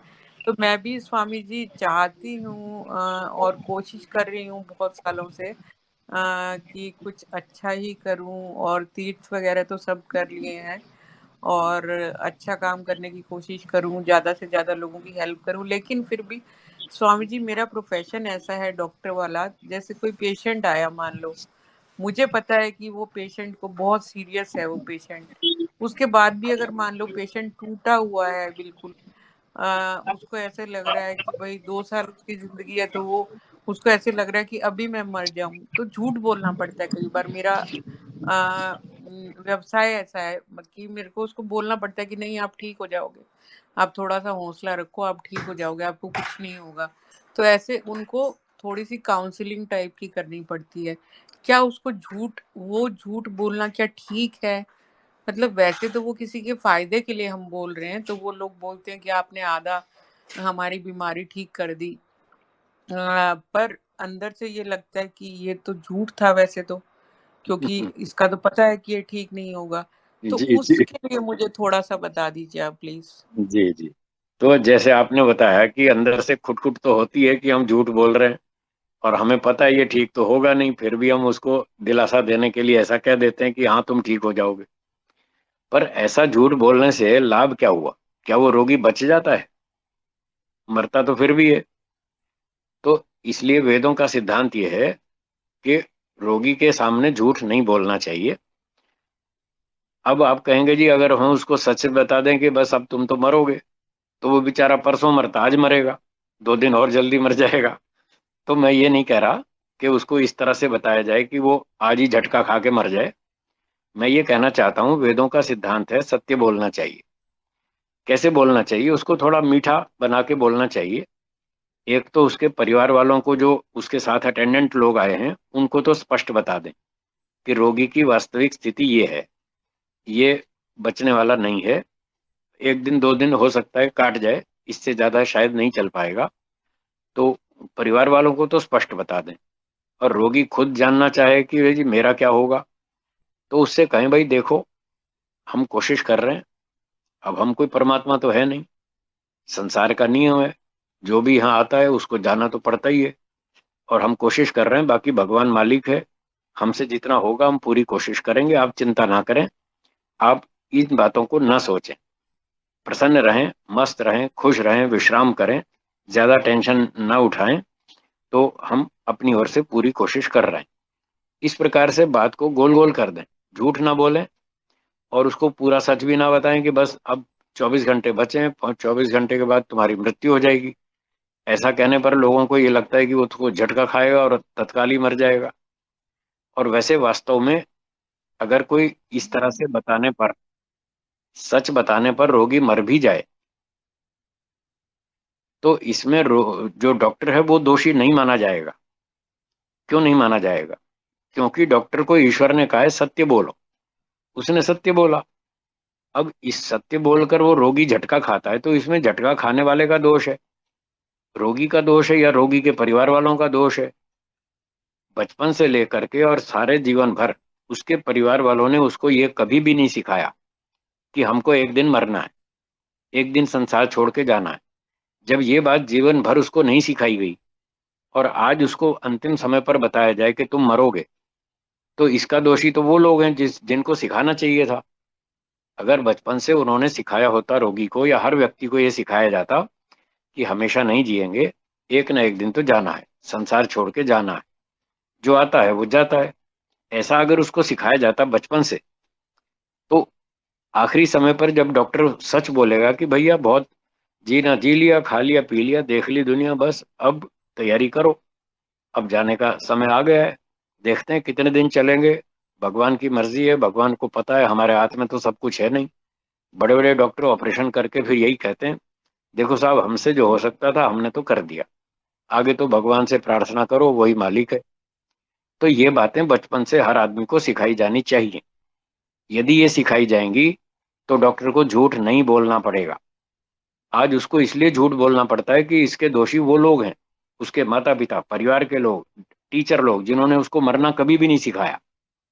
ऐसी स्थिति में यदि डॉक्टर सच बोल दे कि बस भैया आप बहुत दिन हो गए, अब भगवान की मर्जी, हम अपनी ओर से कोशिश कर रहे हैं, आप ज्यादा टेंशन ना लें, अगर ऐसा कह भी दे वो डॉक्टर, और ऐसा कहने पर रोगी मर भी जाए, तो भी डॉक्टर को पाप नहीं लगेगा, डॉक्टर अपराधी नहीं बनेगा। हाँ, यदि झूठ बोलेगा तो जरूर अपराध लगेगा। इसलिए डॉक्टर को अपनी सुरक्षा के लिए सत्य बोलना चाहिए, प्रेम से बोलना चाहिए, थोड़ा गोल गोल घुमा के बोलना चाहिए, मीठे ढंग से बोलना चाहिए, ताकि रोगी को तत्काल अटैक ना आ जाए। ये मेरा उत्तर है आपके प्रश्न के संबंध में। आपका बहुत बहुत धन्यवाद स्वामी जी। अब एज ए ह्यूमन बीइंग मैं आपसे एक जी क्वेश्चन है मेरा, बोलिए। कि जैसे ये तो पता है जब इस बात पे चल रहे हैं इतने साल से कि हम शरीर तो है नहीं, हम हम्म तो आत्मा है, हम्म और जब जब भी जाना होगा तो आत्मा तो हमेशा रहेगी, क्योंकि हम तो जी आत्मा है, शरीर ही जाएगा। जी जी और जो हमारे जो अटैचमेंट है, जो भी चीजें हैं, वो सारी तो शरीर के साथ है, आत्मा तो किसी भी चीज से अटैच नहीं होती। तो हम्म कोशिश तो करते हैं कि भाई जो हमारे रिश्ते हैं, परिवार है, और जो नाम है, इज्जत है, शोहरत है, पैसा है, कि हम्म वो सब बॉडी के साथ अटैच्ड हो, पर हम्म फिर भी उस कोशिश में उतनी सफलता नहीं मिलती, फिर भी हम्म, अटैच हो जाते हैं, कुछ सुख होता है, दुख होता है, तो उस हम्म। चीज का असर पड़ता है, वो असर कम हो, उसके लिए क्या करना चाहिए? उसके लिए आपको वेद आदि शास्त्रों का अध्ययन करना होगा, योग दर्शन, सांख्य दर्शन, आदि आदि इन वैराग्य उत्पादक शास्त्रों को पढ़ना होगा, बार बार पढ़ना होगा, इनका चिंतन मनन करना होगा। ऐसा करने से ये जो अटैचमेंट है ये खत्म हो जाएगी। जैसे मैंने अभी निवेदन किया था, मैं 44 वर्षों से इस फील्ड में हूँ, बचपन से ही लगा हूँ, और मैंने सारा जीवन यही काम किया, देश भर में घूमता हूँ, 365 दिन काम करता हूँ, और 6-7 घंटे तो सो गया, 17 घंटे मेरा यही चिंतन चलता है, यही शास्त्र पढ़ता हूँ, यही पढ़ाता हूँ। एक एक शास्त्र में 100-100, 150-150, 200-200 बार पढ़ चुका हूँ। योग दर्शन, न्याय दर्शन, सांख्य दर्शन, वैशेषिक दर्शन, इनको 200-250 बार पढ़ चुका हूँ। तो ये सारा अभ्यास करना होगा। आप 200 बार नहीं पढ़ पाएंगे, कोई बात नहीं, आप चिंता ना करें, आप 2 बार, 5 बार, 10 बार, जितना पढ़ सकें, अपने प्रोफेशन के अलावा थोड़ा 1 आध घंटा रोज समय निकालिए, इन शास्त्रों को पढ़िए, 15-20 मिनट सुबह, 15-20 मिनट शाम को मेडिटेशन कीजिए, ईश्वर का ध्यान कीजिए। तो ये जो अटैचमेंट वाली समस्या है, धीरे धीरे ये कम हो जाएगी और आपकी चिंताएं समाप्त हो जाएंगी। जी हाँ स्वामी जी, मेडिटेशन तो माइंडफुल ब्रीदिंग करती हूँ मैं, माइंडफुलनेस वाली ब्रीदिंग की प्रैक्टिस करती हूँ काफी सालों ब्रीदिंग से। ब्रीदिंग अलग चीज है, ब्रीदिंग के साथ साथ कोई ईश्वर का ध्यान भी करती हैं? जी, वो गुरु दीक्षा ली हुई है मैंने। हाँ, वो आपको अभी इस पर रिवाइज करना पड़ेगा। गुरु जी, दीक्षा जो आपने ली है ना, वो मेरी दृष्टि से कौन से गुरु जी से ली आपने? जी वो तो दो नहीं तीन। बताएंगे? वो नहीं बताएंगे। हाँ हाँ, धोती है एक्चुअली। कोई एक बात एक नहीं। एक का बता देती हूँ, श्री श्री रविशंकर जी हैं हाँ, तो। तो वो आपका रास्ता पूरा ठीक नहीं है, आप बुरा ना माने, मैं नहीं, सच मैं कहता हूँ। मैं समझ गई, मेरा लेकिन काम सच बोलने का है, मैं किसी को भ्रांति में नहीं डालता, किसी को धोखा नहीं देता, किसी को दुख देने के लिए नहीं बोलता, किसी को अपमानित करने के लिए नहीं बोलता। मैं ईश्वर को साक्षी मान के सत्य बोलता हूँ। तो आप जैसे आप डॉक्टर हैं, रोगी के हित के लिए बताते हैं, मैं भी डॉक्टर हूँ। मैं मन का डॉक्टर हूँ, आप शरीर के डॉक्टर हैं, दोनों का व्यवसाय हमारा एक जैसा है। तो मैं मन का डॉक्टर हूँ, मैं मन की स्थितियों को ठीक करता हूँ और उनको बताता हूँ कि आपको सही मार्ग यदि पकड़ना हो तो आपको वेदों का, दर्शनों का, ऋषियों का मार्ग पकड़ना पड़ेगा। असली मार्ग वही है, उसी से आपका कल्याण होगा। और आपको मेडिटेशन भी सीखना पड़ेगा। वैदिक महर्षि पतंजलि के अष्टांग योग वाला मेडिटेशन आपको सीखना पड़ेगा, किसी ऐसे व्यक्ति से जो पतंजलि योग को जानता हो और उसी का अभ्यास करता हो। तो वो आप शास्त्रों को पढ़ें, किसी ऐसे गुरु के पास जाएं, जानकारी करें जो इस तरह के काम करता हो, सिखाता हो, उससे गाइडेंस लेकर फिर आप करें तो आपको निश्चित रूप से लाभ होगा। जी। अब मैं किशोर जी से आग्रह करूंगा कि भाई वो अपना प्रश्न पूछे। किशोर जी। नमस्ते स्वामी जी। जी नमस्ते जी। मेरा प्रश्न यह था कि तत्व ज्ञान हम कैसे मतलब प्राप्त कर सकते हैं अच्छे तरीके से, या मतलब जितना ज्ञान है वो क्या पूरा ज्ञान प्राप्त करना पड़ेगा, या थोड़ा सही चलेगा? देखो, थोड़े से काम नहीं चलेगा। अगर आपको परफेक्ट डॉक्टर बनना है तो पूरा सिलेबस पढ़ना पड़ेगा, 20-30 साल मेहनत करनी पड़ेगी, तब आप डॉक्टर बनेंगे। शॉर्टकट में कोई डॉक्टर नहीं बनता। हाँ, यूं भले ही किताबें मिलती हैं बाजार में, 30 दिन में डॉक्टर बने, उससे कोई डॉक्टर नहीं बनता। एक विदेशी भारत में आया, उसने रेलवे स्टेशन पर ये किताब देखी, 30 दिन में डॉक्टर बने, उसको पढ़ टाइटल पढ़ के बेचारा बेहोश हो गया कि भारत में 30 दिन में भी डॉक्टर बन जाते हैं क्या? तो ये शॉर्टकट वाला काम खतरे वाला है। काम वही ठीक होता है जो पूरा सिलेबस पढ़ा जाए, उस पर चिंतन मनन अभ्यास किया जाए। तो आपको पूरा तत्व ज्ञान प्राप्त करना होगा। योग दर्शन, सांख्य दर्शन, थोड़ी संस्कृत भाषा, वैशेषिक दर्शन, न्याय दर्शन, ये सारे शास्त्र पढ़ने होंगे। अगर कोई शॉर्टकट होता तो मैं भी वही कर लेता।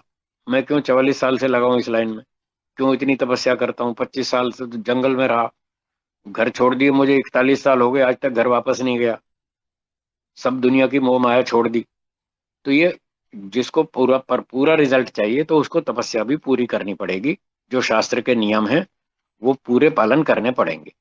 तो शॉर्टकट की बात भूल जाइए, और अगर पूरा रिजल्ट चाहिए तो पूरी तपस्या करने की बात सोचें, किसी अच्छे विद्वान के पास जाएं, उसके पास जाकर विधिवत गाइडेंस लेवें, तो आपका आगे कल्याण होगा। जी। सुमित जी, आप प्रश्न पूछिए। नमस्ते आचार्य जी। अ, नमस्ते। आचार्य जी, मेरा प्रश्न है कि आपने बताया कि सीमित कर्म का सीमित फल है, जी। यानी जी मोक्ष से आत्मा वापस भी आती है। तो मेरा प्रश्न है कि जो आत्मा मोक्ष से वापस जिसने जन्म हुआ, तो और जो साधारण आत्मा है, इसके बीच कोई अंतर होगा? क्योंकि वो आत्मा काफी समय तक ईश्वर के सानिध्य में रह कर आई है, तो कुछ एक्स्ट्रा, कुछ ऐसा। अंतर अंतर कुछ नहीं होगा। जैसे एक सामान्य फोर्थ क्लास फैमिली का बच्चा है, तो वो सामान्य परिवार है, फोर्थ क्लास फैमिली, उसमें किसी बच्चे का जन्म होता है तो वो नॉर्मल मैन, सामान्य व्यक्ति कहलाता है। इसी प्रकार से जो मुक्ति से वापस लौटेगा वो भी सामान्य परिवार में ही जन्म लेगा। आप सोचेंगे जी इतने साल मोक्ष में रहा तो फिर उसमें कुछ तो फर्क होना चाहिए ना। इसका उत्तर यह है कि एक आदमी ने 100 रुपए कमाए और वो बाजार में गया, खा पी के खत्म कर दिए। जब मेहनत की तो 100 रुपया मिला, और 100 रुपये खा पी के खत्म हो गए, तो अब खा पी के मजा ले तो लिया 100 रुपए का, अब दोबारा थोड़ी मिलेंगे उसको, अब वापस खाली जेब हो जाएगा जैसे पहले था। तो इस तरह से जिसने मोक्ष के लिए मेहनत की थी, पुरुषार्थ किया, उसका फल मोक्ष में खा पी लिया, भोग लिया, खत्म हो गया। अब तो वो फिर सामान्य 0 किलोमीटर से नई यात्रा शुरू होती है। इसलिए मुक्ति से जब लौटेगा तो सामान्य परिवार में ही उसका जन्म होगा। जैसे आम आदमी होता है ऐसे ही वो चलेगा, 0 किलोमीटर से यात्रा नई शुरू होगी, दोबारा मेहनत करेगा और फिर आगे दोबारा मोक्ष में जाएगा। जी। आचार्य जी, एक और प्रश्न था। बोलिए। जी आचार्य जी, जब वो मोक्ष से लौटेगा तो क्या उसके पूर्व कर्मों के अनुसार से जन्म मिलेगा या फिर से किस तरह से होंगे? क्या पूर्व देखिए, कर्म हाँ, अब उत्तर सुनिए। जी जन्म तो पूर्व कर्मों के आधार पर ही मिलेगा, मुफ्त में नहीं मिलेगा। पिछले जाने मोक्ष में जाने से पहले स्टॉक में उसके पास बहुत से कर्म बचे हुए हैं, मिलेगा तो उन्हीं कर्मों के आधार पर, लेकिन मिलेगा जीरो से। क्योंकि ये न्याय है कि कोई भी यात्रा जब शुरू होती है तो 0 किलोमीटर से शुरू होती है। ये मोक्ष की भी एक यात्रा है, वो भी जीरो से ही शुरू होगी। जीरो का मतलब है शूद्र परिवार, सामान्य परिवार, जिसको फोर्थ क्लास फैमिली कहते हैं। इसलिए जब मुक्ति से लौटेगा, पिछले बचे हुए कर्मों के आधार पर ईश्वर उसको सामान्य परिवार में पहला जन्म देगा और वहां से वो दोबारा मेहनत करेगा। जी समझिए, उसी विषय पे एक और प्रश्न है। बोलिए बोलिए। तो अगर कोई पूरा तत्वज्ञान कर ले तो क्या उसे सब कुछ अनुभव होगा, मतलब प्रत्यक्ष अनुभव होगा? हाँ, उसे बहुत सारी चीजें पता चल जाएंगी। उसे जैसे ईश्वर है वो समझ में आ जाएगा, संसार भी समझ में आ जाएगा कि ये दुखदायक है, और आत्मा भी समझ में आ जाएगा कि ये भी पूरा सुख देने वाला नहीं है। इतना इतना उसको समझ में आ जाएगा, बाकी एक एक पत्ते की जानकारी तो नहीं होगी। नमस्कार स्वामी जी। जी नमस्ते जी। अ, मेरा एक प्रश्न है स्वामी जी। जी दुनिया में बोलते हैं कि यहाँ पर भगवान ने, ईश्वर ने हमें कुछ सोच समझ कर वो भेजा होगा, तो फिर मोक्ष या जन्नत की जो बात होती है वहाँ की जिंदगी कैसी होती है, इसके बारे में कुछ? देखिए, जन्नत तो मैं नहीं कहता, वो तो छोड़ दो, जन्नत तो फालतू की बात है। जो मोक्ष होता है, वेदों में मोक्ष की चर्चा है। हाँ। मोक्ष जन्म नहीं लेना पड़ता, जन्म न लेने से सारे दुख छूट जाते हैं और ईश्वर के साथ कनेक्ट होता है, तो ईश्वर से 100% आनंद मिलता है। दो बात तो ये हो गई, एक तो सारे दुख छूट गए, दूसरा ईश्वर का बढ़िया आनंद मिल गया 100%, हाई क्लास, उच्च स्तर का। और तीसरी एक बात है कि उस मोक्ष अवस्था में आत्मा पूरे ब्रह्मांड की सैर करता है, पूरे ब्रह्मांड में घूमता है और सब दुनिया के नज़ारे देखता है। समुद्र में जाए, आकाश में जाए, पाताल में जाए, एक ग्रह में जाए, दूसरे सौरमंडल में जाए, तीसरे में जाए, कहीं भी घूमे, उसको कहीं भी कोई रोक टोक नहीं है। दुनिया के तमाशे देख सकता है, उसका जानकारी कर सकता है। तो ये मोक्ष की स्थिति है। जी धन्यवाद स्वामी जी, खूब धन्यवाद। जी धन्यवाद। हाँ जी, हमारे यहाँ पे व्यवस्था ये है कि प्रश्न पूछने के लिए आप रिक्वेस्ट भेजेंगे, मैं रिक्वेस्ट अप्रूव करूंगा, फिर आप वेट करेंगे, जब आपका नाम बोला जाएगा तभी कृपया आप अपना माइक चालू करके प्रश्न पूछिएगा, क्योंकि सब क्रमानुसार प्रश्न पूछे वो ज्यादा अच्छा रहेगा। जी रूही जी का प्रश्न है अब। जी बोलिए।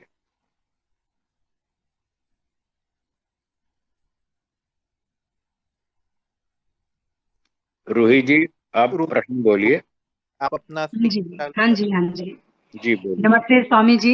जी और नमस्ते। मैं आज तो जैसे मेरे भाग्य जाग गए, मैं आपको सुन पा रही हूँ।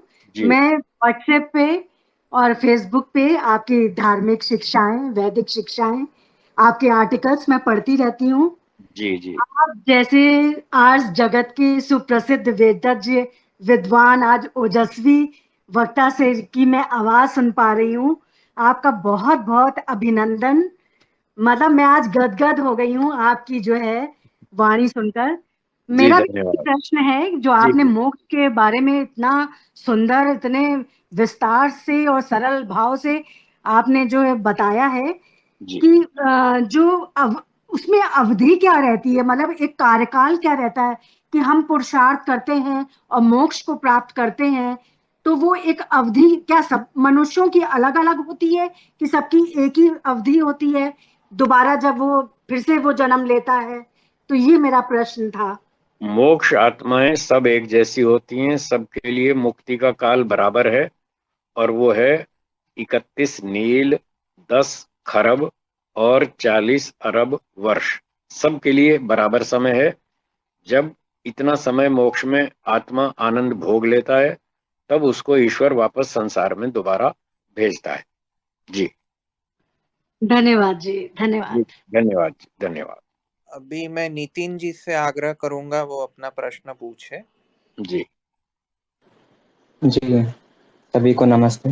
जी नमस्ते। स्वामी जी, मेरा एक क्वेश्चन था जी इसी मोक्ष के बारे में कि जब मोक्ष के आपने एक सीमित काल बताया, जी तो ये काल सबका एक जैसा क्यों होता है? क्योंकि इसलिए जब एक एक जैसा इसलिए होता है कि सबने एक जैसी मेहनत की है। अविद्या का नाश करना ये मोक्ष की शर्त है, कंडीशन है। जब तक अविद्या का नाश नहीं होगा, मोक्ष नहीं होगा। और सब लोगों ने अविद्या का नाश किया है, इसलिए भगवान सबको बराबर न्याय से बराबर फल देता है। जी जी ऋषि दयानंद जी कहते हैं कि सीमित कर्मों का सीमित फल होता है। हाँ जी। तो मोक्ष जो हमें प्राप्त हो है उसमें कायम मतलब वो भी कायम का फल है। हाँ, कर्म का फल भी है, जी हाँ।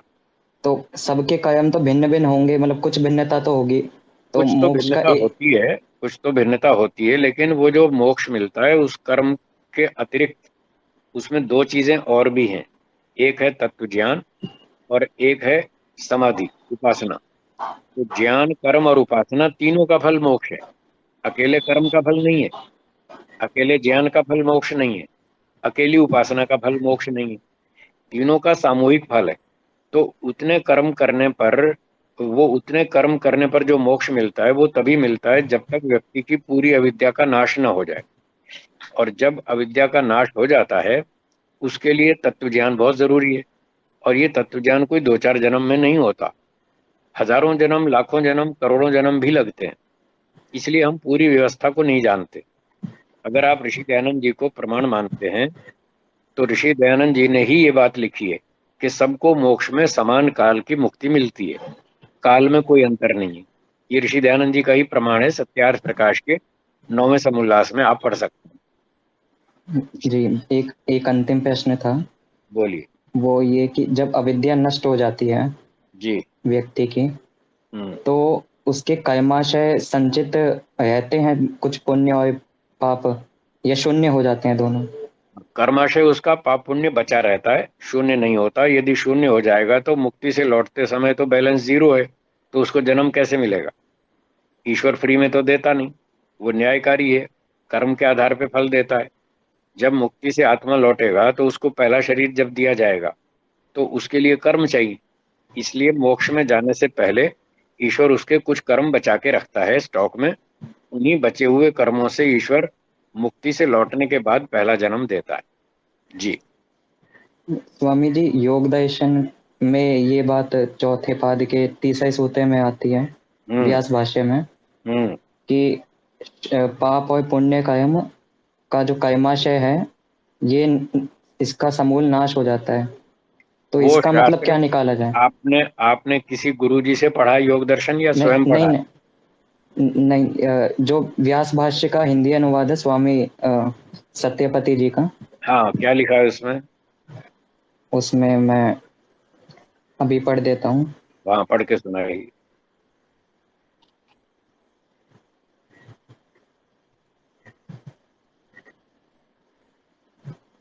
स्वामी जी, मैं एक सवाल था।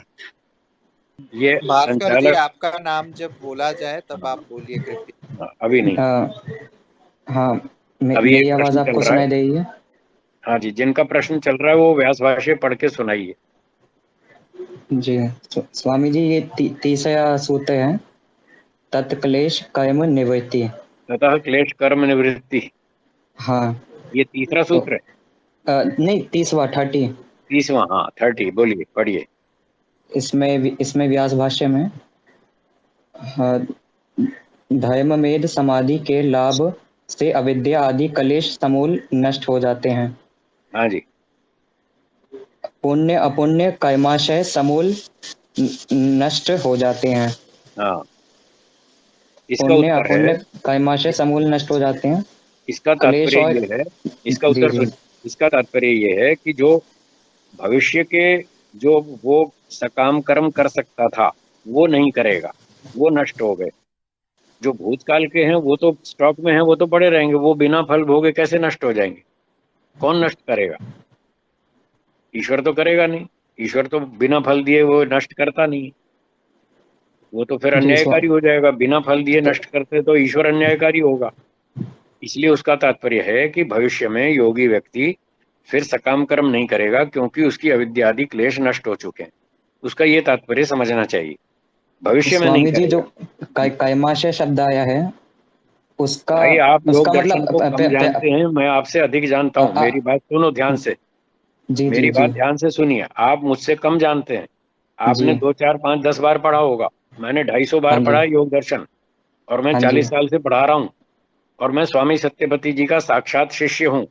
40 साल मैं उनके नीचे रहा हूँ, और ये किताब भी मेरे हाथ से बनी हुई है, जो किताब आप पढ़ रहे हैं। इसलिए मेरी जी बात पर ध्यान दें, आप मुझे ना समझाएं, समझने की कोशिश करें। नहीं स्वामी जी, समझा नहीं आता, एक अंतिम प्रश्न था इसी पे। हाँ बोलिए। वो बस ये था कि जो यहाँ पे कैमाशय शब्द आया है, वो मतलब प्रायब्ध कर्मों से इसका लेना देना है कि प्रायब्ध आपके जो सकाम कर्म है वो अ, नष्ट, वो नहीं बनेंगे आगे, जो हाँ, यहाँ पर देखिए, संचित है वो आएगा। देखिए 347 पृष्ठ पर ये जो सूत्र का भाष्य आप पढ़ रहे हैं ना, जी। वहां पर ब्रैकेट में भावी शब्द लिखा है सबसे नीचे लास्ट लाइन में, भावी भावी भावी हाँ शब्द पढ़िए, लिखा है कि हाँ नहीं? हाँ हाँ, लिखा है। तो बस यही तो मैं कह रहा हूँ, भूतकाल से कोई लेना देना नहीं है, ये भावी की बात है। भविष्य में जो वो कर्म कर सकता था वो नहीं करेगा। भावी का मतलब होता है फ्यूचर वाले, भूतकाल के नहीं, वो तो भोगने पड़ेंगे, उनका जी छुटकारा नहीं है। जी, धन्यवाद स्वामी जी। धन्यवाद। चलिए। अब मैं क्यूट जी, जो प्रिंसेस जी की रिक्वेस्ट आई है उनको बोलूंगा, आप जी। बोलिए। एक्चुअली मैं अभी मेडिटेशन में बिगिनर हूँ, सो मैं अभी माइंडफुलनेस मेडिटेशन प्रैक्टिस कर रही हूँ। तो उसमें नॉर्मल ब्रीदिंग करनी होती है, पर जब मैं नॉर्मल ब्रीदिंग करती हूँ तो मुझे समझ में नहीं आता कि जो ब्रीथ है वो अंदर कहाँ तक जा रही है। और जब मैं लॉन्ग ब्रीदिंग करती हूँ तब मुझे थोड़ा थोड़ा समझ में आता है कि ब्रीथ कहाँ तक जा रही है। तो क्या मैं लॉन्ग और स्लो ब्रीथ कर सकती हूँ, जैसे नॉर्मल करना होता है वैसे ही करना होता है?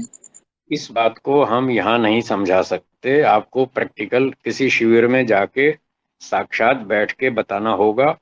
कोई गुरुजी आपको उसकी आपकी पूरी प्रक्रिया को पहले जानेंगे, समझेंगे, फिर बताएंगे कहाँ क्या गलती हो रही है और क्या सुधार करना चाहिए। ऐसी बातें फोन से नहीं हो पा रही, नहीं हो सकती, नहीं समझाई जा सकती, सामने बैठकर ही बताई जा सकती हैं। कोई आर्य समाज का गुरुकुल हो, कोई आर्य समाज का शिविर हो, योग शिविर जिसमें ध्यान आदि सिखाया जाता हो, ऐसे शिविर में जाएं, वहां आपकी समस्या का समाधान होगा। जी। Okay, thank you. जी हाँ जी, धन्यवाद। मेघा भारद्वाज जी अपना प्रश्न पूछे। स्वामी जी, जैसे भगवान ने बताया है कि कि जीवन जीवन और और मृत्यु से आजादी के लिए जीवन और मृत्यु से जीवन और आजादी मृत्यु से पाने आजादी का पाने नाम मोक्ष का दिया नाम गया है। मोक्ष दिया गया है। अगर मोक्ष की प्राप्ति करने के बावजूद भी संसार में आना पड़े तो वो मोक्ष नहीं कहलाए बाबूजी, स्वामी जी। ये तो आपकी परिभाषा भगवान है। ने बताया कि मोक्ष आप जो है आपको आपका आपको 84 लाख योनियों। एक मिनट, मेरी मैं पूरी करूँ अपनी बात, अच्छा फिर आप कर ही लीजिए, कर लीजिए।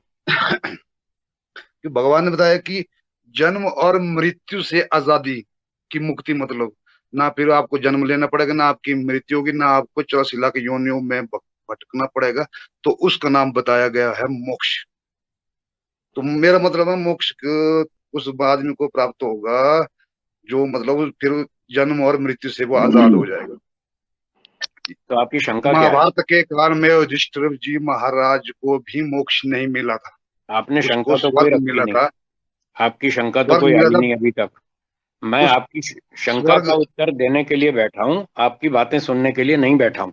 आप मेहरबानी करके कोई शंका हो तो ये पूछिए। सवाल है स्वामी जी, सवाल है। क्या सवाल है? मैं जानना चाहता हूँ इस बारे में, तभी तो क्या पूछ रहा हूँ सवाल। क्या जानना चाहते हैं? भास्कर जी एक ये मिनट, मोक्ष के बारे में सर। इसका उत्तर स्वामी जी ने अपने वक्तव्य में ही बोल दिया था कि सीमित कर्मों का फल सीमित होता है, कर्म सीमित है तो उसका फल सीमित होता है। मेरा आग्रह रहेगा कि भाई वो स्पेस की रिकॉर्डिंग आपको अवेलेबल रहेगी, उसको फिर से आप सुन लें, और फिर अगर जिज्ञासा रहती है तो कल फिर से स्पेस होगा, उसमें आप अपना प्रश्न पूछिए। हम इसमें अभी ये व्याख्यान है, विवाद नहीं है। अगर किसी बात से आपका मत भिन्न सवाल होता तो है, मेरा पूरा होने देते सर जी, तब क्या फायदा फिर आप ही। हाँ, आपका सवाल कुछ नहीं है, आप केवल अपनी बातें सुना रहे हैं, अपनी मान्यता रख रहे हैं। यहाँ मान्यता रखने के लिए अवसर नहीं दिया गया। आप इस बात को समझने की कोशिश करें। आपकी शंका कोई हमारे सामने आई नहीं अभी जय तक, श्री राम, जय श्री राम, इसलिए जय इसलिए धन्यवाद। हाँ जी, अगली कोई शंका हो तो बोलिए। मेघा जी से विनंती है वो अपना हेलो, प्रश्न। नमस्ते आचार्य जी। नमस्ते। मैं एक विद्यार्थी हूँ।